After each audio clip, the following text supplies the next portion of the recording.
सुरक्षा का घेरा होता है, रक्षक होते हैं कि नहीं। लेकिन वो होते हुए भी, अब फिर इस बात को साइड में करेंगे, वे सब होते हुए पुलिस भी, प्रशासन भी और हमारी फौज सेना भी और गार्ड भी, फिर भी गड़बड़ हो जाती है। नहीं होती कि बोलो, होती है। इसका मतलब है रक्षक कोई और था, अब वह नहीं था, उसने नहीं चाहा बचाना, नहीं बच सका, चलते जा। तो अब हमारा सबका रक्षक फिर कौन हुआ? असली। ये पूछ रहे शब्द क्या? असली, वास्तविक, एक्चुअली वास्तविक रक्षक कौन है? तो कौन हुआ? परमपिता परमात्मा। वह हमारा क्या है? असली रक्षक। इसके लिए देखो कोट करते हैं, जा को राखे साइया। उदाहरण दे रहा हूं, लाइव सब देख रहे हैं, सुन लो कहीं। जा को राखे साइया, मार सके ना कोई, बालन बांका कर सके, चाहे जग बैरी हो। तो साइया, सतगुरु साइया। अभी आप शब्द सुन रहे थे ना अपना, आओ मेरे सतगुरु सामने। असली रक्षक सतनाम सत्संग। अभी इनके शब्द को बीच में देखते हैं और फिर प्रश्नों को लेंगे। जो शब्द आया है, एक वाणी आई है वाणीनाथ जी की, उसको इनसे प्रस्तुत करवाते हैं, बोल करके वाचन करेंगे। वो वाणी को प्रस्तुत करो जिसने गाया।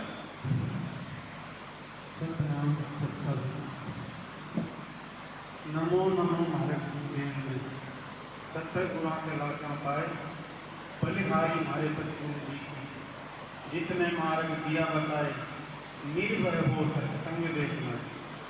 नमो नमो मारे सतगुरु जी को, सत्य गुरुआं के लागू पाए, बलिहारी मारे सतगुरु जी की, जिन्होंने मार्ग दिया बता।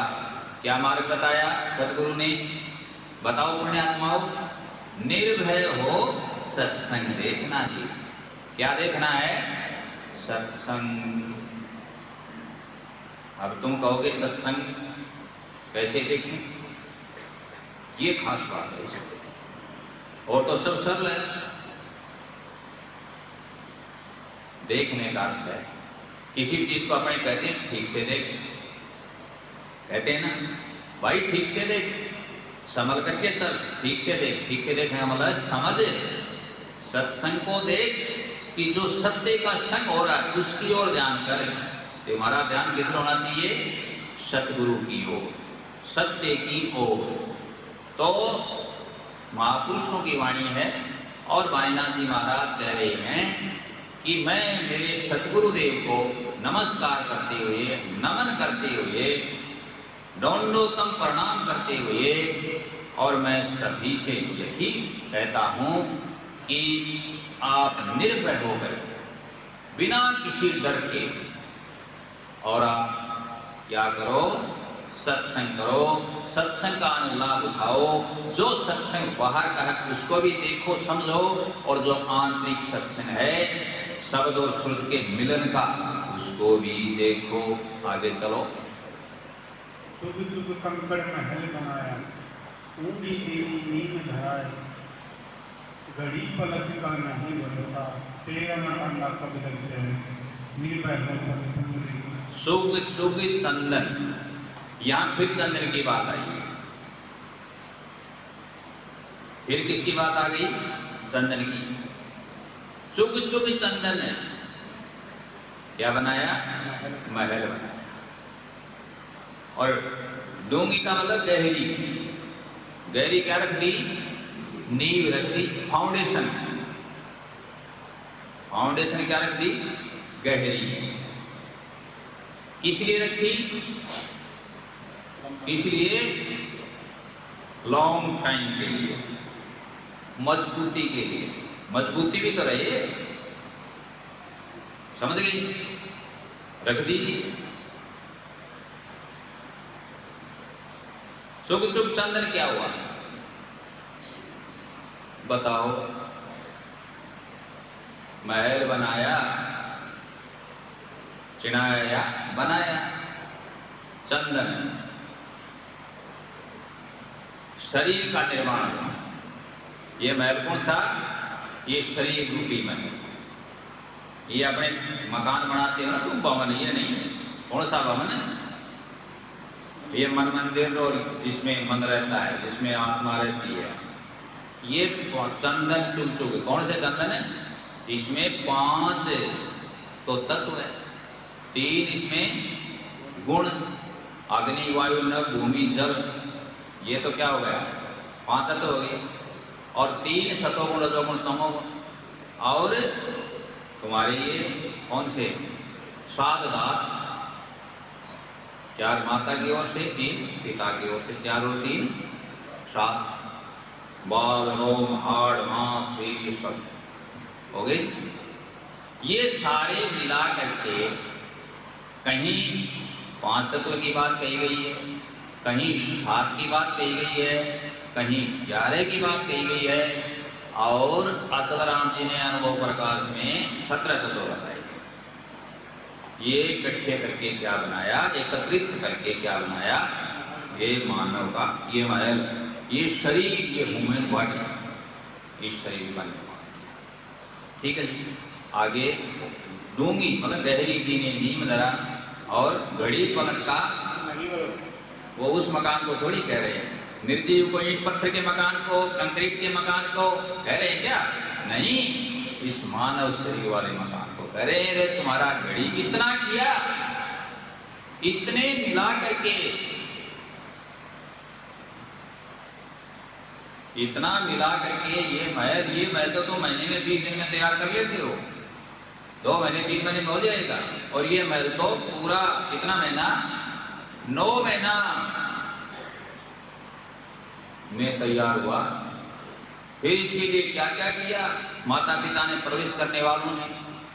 ये इतना तैयार हुआ, और हम भी इसको कितना सजाते हैं, संवारते हैं। बताओ, खेती करते हो, खेती के औजार रखते हो कि नहीं रखते? और इस शरीर के लिए बालों को साफ करने कंघी रखते हो कि नहीं?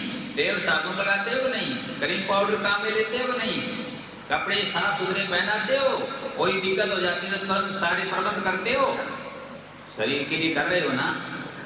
तो यहाँ अब कहा गया कि घड़ी पलक का, इसका, उस शरीर का जिसके लिए हम सब कुछ कर रहे हैं, घड़ी पलक का नहीं भरोसा। बेराना मतलब पता नहीं,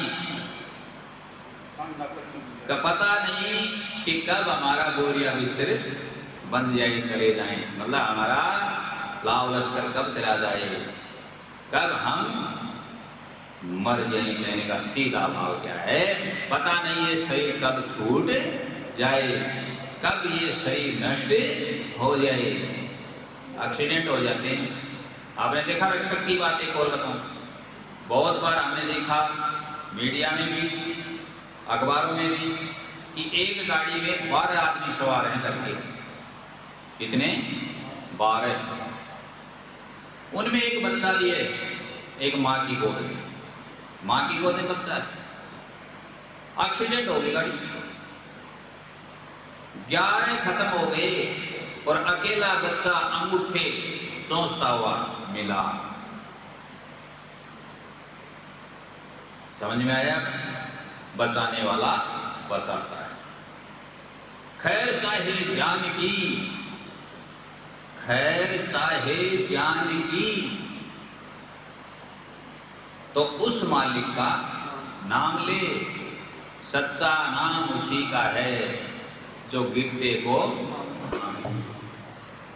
आगे नो मन सूत उलझा गए भीतर, सतगुरु मिल गया देव सुलझाए। अब क्या करो? तो फिर वाणीनाथ जी की वाणी को लेकर चल रहे हैं, खोल रहे हैं। देखिए पुण्यात्मा, अब क्या करना है? तो उस शरीर के लिए तो हम कुछ नहीं कर सकते, लेकिन पुनः ऐसा ना हो, उसके लिए क्या कर रहे हैं कि इस घट में, उसी भवन में, उसी महल में 9 मन सूत उलझा गढ़ भीतर। समझ नहीं पा रहे हो, बड़ा बखेड़ा है, बड़ी उलझन है पुण्यात्माओं। लेकिन वो कैसे सूझे? सतगुरु मिल जा दे सुलझा। आए ना पार, हाँ, बिन सतगुरु बिना फिरा ना। मतलब बहुत ऊंडा गहरा पानी है, था नहीं पा रही है, वहां तक पहुंचा नहीं जा रहा है। तो क्या कहा? ऊंडा नीर था नहीं पावे, बिन सतगुरु तिरा नहीं रहा, इतना गहरा है कि डूब जाओगे। तो क्या करें? सतगुरु की शरण में हो, परम संतों की, ज्ञानी संतों की शरण में शरण प्राप्त करो। वह उस जंजाल को, उस उलझे हुए सूत को सुलझा देंगे। वो कैसे हैं? वो ये नहीं कहेंगे कि मैं ही सब कुछ जानता और सब झूठे हैं, इनको खक नहीं आता, ये कहने वाले सतगुरु नहीं। संत सतगुरु वो होते हैं जिनमें नम्रता होती है, सभी संत महापुरुषों को नमन होता है, सभी के प्रति आदर भाव होता है। किसी का अनुभव कुछ हो सकता है, किसी का कुछ हो सकता है। हाँ, ये हम मानते कि कम ज़्यादा हो सकता है, ठीक है, लेकिन सब अपने आप में पूर्ण मानते हैं अपने आप को। ये तो प्रमाण किसी के पास है ही नहीं कि तुम फिर कैसे पूर्ण हो, जब सभी अपूर्ण है। और तुम्हारे गुरु जी भी होंगे, कोई ये कहते कि ये ज्ञान सिर्फ मेरे पास है, समझो गौर से, तो फिर तुम्हारे पास आया कहाँ से? कोई तो स्रोत होगा, तुम्हारे गुरु जी होंगे और कोई अन्य होगा, इसका मतलब औरों के भी पास था। या फिर जिसको तुम दे रहे हो उसके साथ धोखा कर रहे हो, या उसको असली सार शब्द सार नाम दे रहे हो? है ना सोचने की बात, विचारने की। इसका अर्थ ये हुआ कि वह चाहे कोई भी हो, वह तथाकथित केवल गुमराह कर रहा है कि सिर्फ ये सार नाम, ये तत्व ज्ञान, ये ब्रह्म ज्ञान, ये सार शब्द, ये सदनाम मेरे ही पास है। इसका मतलब क्या बोल रहा है? झूठ बोल रहा है। वह सबसे बड़ा अहंकारी, और अहंकार में आदमी इतना अंधा हो जाता है रावण की तरह से कि उसको कुछ दिखाई नहीं देता। इतना अंधा हो जाता है कि दूसरा कुछ संत महापुरुष कुछ दिखाई नहीं देता। यही अहंकार की पहचान है। तो सतगुरु मिल जा दे सुलझा। तो नौमण सूत क्या हुआ? ऐसी वाणियों को ये टच नहीं करते, शास्त्रों की पुस्तकों पर उंगली फेरना जानते हैं और मनमाना अर्थ लगाना। सतगुरु मिल जा दे सुलझा। कैसे? नौमण क्या हुआ? हमारे 9 खंड हैं, 9 दरवाजे हैं कि नहीं है? बोलो, हमारी स्वर्ग 9 जगह जा रही कि नहीं जा रही? जा रही कि नहीं? सतगुरु होगा तो बता देगा कि 9 को एक जगह करके खींच के यहाँ सुषमना में एक जगह ला करके इकट्ठा करो। सुलझा कि नहीं सुलझा? अभी मैंने बता दिया। और आप वो लोग भी, वो तथाकथित भी समझ लें और आगे तोड़ मरोड़ के बताना शुरू कर देंगे। अब आगे की वाणी आएंगी, हम जटिल से जटिल, कॉम्प्लेक्स से कॉम्प्लेक्स वाणी को भी खोलेंगे और सुलझाएंगे, ठीक है? हाँ, तो समझ लिया आपने। नौमन का मतलब मन है। क्या?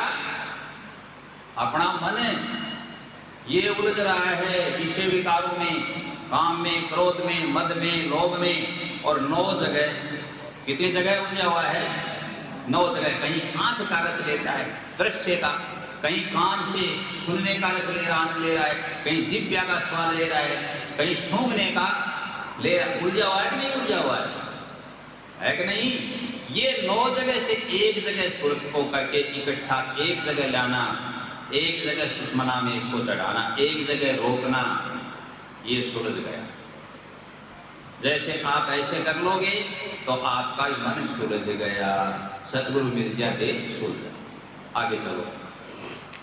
इस काया में रान काड़ी, बाहर निकले जंग मचाए, एक पड़ोसन की रुपये उसमें लावे कौन मनाए। इस काया में, अब यहाँ उन्होंने अपनी भाषा में लिखा। देखो साधु अपनी मस्ती में, मौज में उन्होंने क्या कहा था, गाड़ी वालों ने क्या कर दिया। अपने इधर और नहीं जाना, क्यों अपने को किसी की कमी नहीं देखनी। यदि हम ठीक हैं तो दूसरे की कमी न देख करके हम क्या देखेंगे, अच्छाई देखेंगे, बुराई नहीं देखेंगे। समझ गए इस बात को? हमें अच्छे से मतलब है या बुरे से? बताओ भाई, हमें स्वच्छता से मतलब है, गंदगी से मतलब नहीं है। और इसके लिए प्रमाण है, हम प्रमाण देंगे, सत्तर उसका अनुभव भी रखते हैं, पालन भी करते हैं, अनुसरण भी करते हैं। देखिए, साधु ऐसा चाहिए जैसा सूप सुभाए, सार सार को गही रहे, थोथा दे पूरा। हो गया क्लियर? कबीर साहब की वाणी, उनके समझ है ना? तो देख लो, हम बताएंगे सच, कौन सच्चा है कौन झूठा है, क्लियर करते जाओ। हाँ, न किसी को बुरा बताएंगे, न किसी का नाम लेंगे। यहाँ हम वही चीज़ बताएंगे जो सत्य है। हम तो सबका सम्मान करते हैं और सभी से यही निवेदन करते हैं कि यदि आप किसी की निंदा बुराई करोगे तो ये समझ लो कि उसको आप अपनी निंदा बुराई करवाने के लिए आमंत्रित कर रहे हो, न्योता दे रहे हो, इनवाइट कर रहे हो। सही है ना? हाँ, टेक रेस्पेक्ट, गिव रेस्पेक्ट।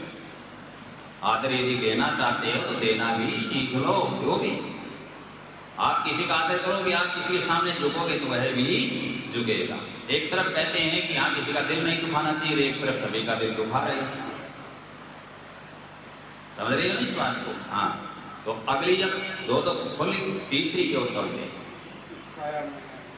हाँ, इस काया में ये कंकाली कौन है? ये तो इच्छा तो है।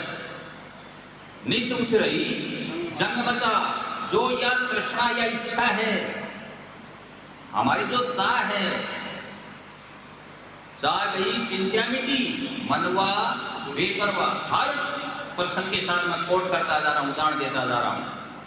चाह गई चिंता मिटी, मनवा बेपरवाह। उनको कुछ चाहिए नहीं, वे शहंशाहों के शहंशाह। ये चाह, ये इच्छा, ये तृष्णा, तृष्णा ताण रही ताण, त्रास त्रास दे तन को, रिद्धि दर्शन कासन अभ्यासन जानो ना साधन हो। तो ये तृष्णा है।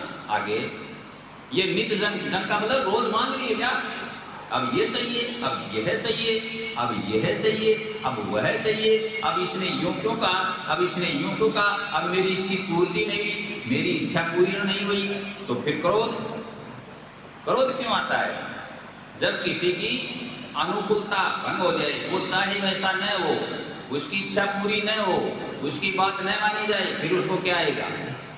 क्रोध आएगा। हाँ जी, आगे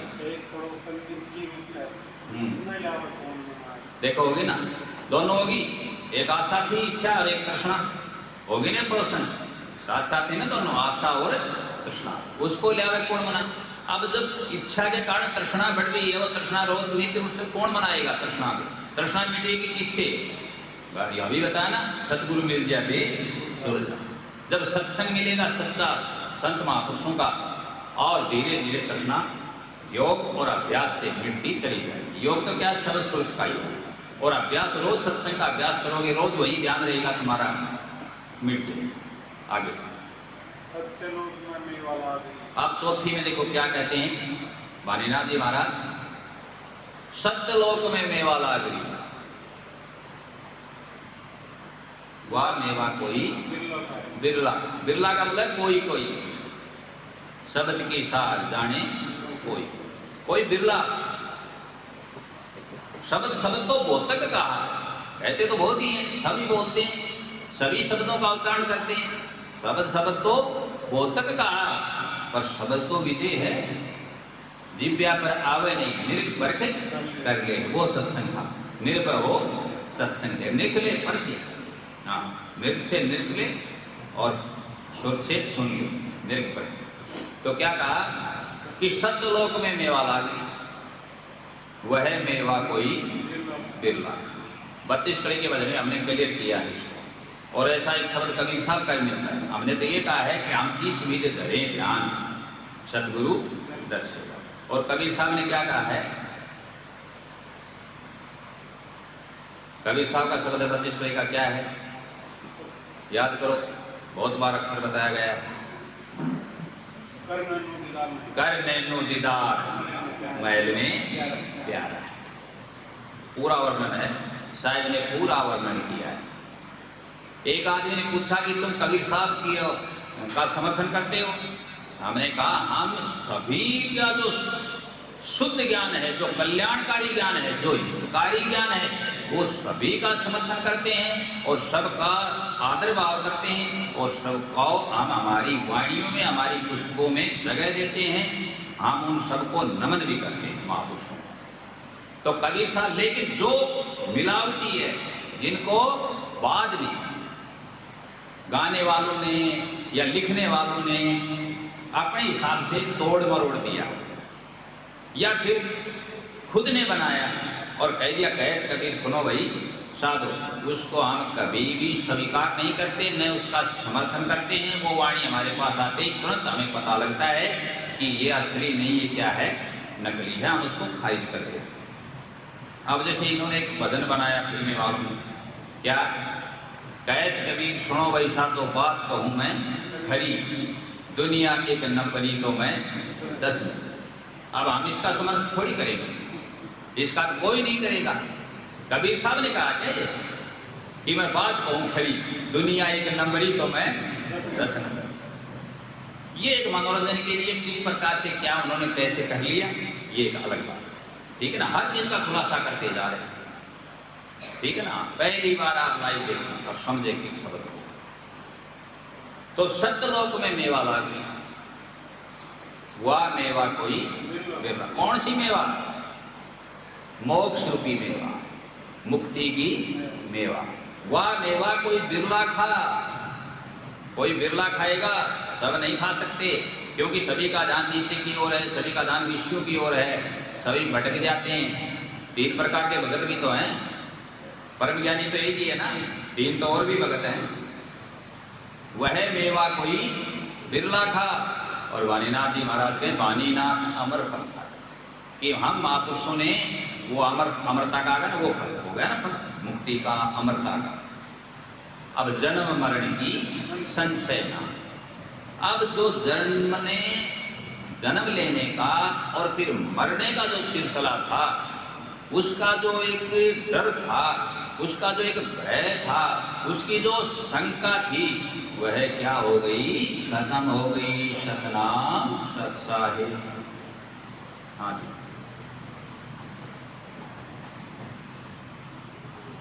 सतनाम सच्चाई। जिसने स्वयं को जाना उसका संसार समाप्त हुआ, और जिसने स्वयं को नहीं जाना उसका संसार कभी समाप्त नहीं होता है। इस पर प्रकाश डालने के जिसने स्वयं को जाना उसका संसार समाप्त हुआ, और जिसने स्वयं को नहीं जाना उसका क्या है? संसार है, संसार समाप्त नहीं होता, समाप्त नहीं हुआ।